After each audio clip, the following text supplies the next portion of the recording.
Hello and welcome to Math Lessons with Linda. Today's topic is the law of sines. The law of sines is another way to solve a triangle, finding all of its angles and all of its sides if you do not have a right triangle. Lots of problems involving triangles are right triangles, and you have to use SOHCAHTOA and all the trig ratios, but for this one, we don't need all that information, and we don't have to have a right angle. So here's one of our problems. I'm going to give you the measure of angle B is 30 degrees. The measure of angle C is 70 degrees. And the value of side B is 10. So we want to, on this problem, we are going to find our missing angle. So the measure of angle A, we're going to find side A, and we are going to find side C. That's how we solve a triangle, is by finding all of the sides and all of the angles. So the law of sines is basically a ratio in three parts. So the general form would be the sine of angle A over side A, which would also be equal to the sine of angle B over side B, which is also equal to the sine of C over side C. So there's three different parts, but we're only going to use two of these at a time depending on the information we have, and we're going to use a proportion to solve. So this is how we're going to do our general setup once we figure out what information we have. So on our problem, I see that I have angle B and side B. I'm going to go ahead and set up the sine of 30 degrees, which is for angle B, and that's going to be over 10, which is side B.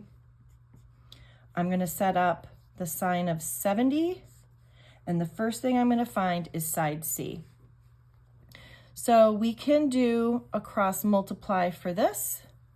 So we would end up with C times the sine of 30 is equal to the sine of 70 times 10.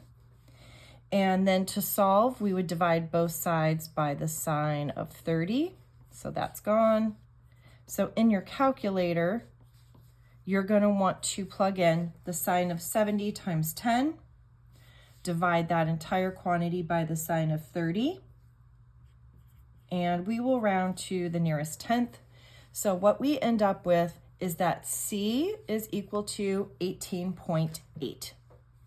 So I'm going to put that up here in my chart so I don't lose it. I'm going to have to erase some things to keep going. So now that I've got both B and C angles and B and C sides, I need to work on finding angle A and side A. Well, angle A is pretty straightforward to find because in a triangle, all three angles add up to 180. I've already used 100 between these two, so that means angle A is 80 degrees. That's pretty straightforward. So now I'm going to choose to use my angle B and my side B again.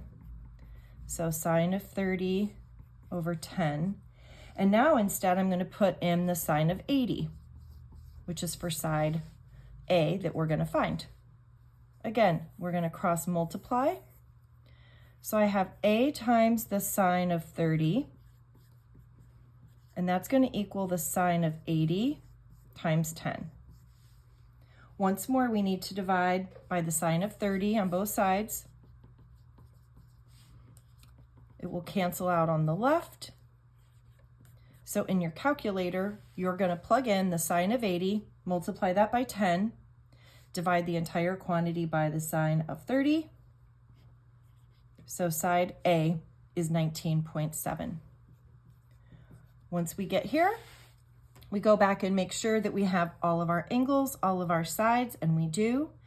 And that is how we can solve a non-right triangle using the law of sines.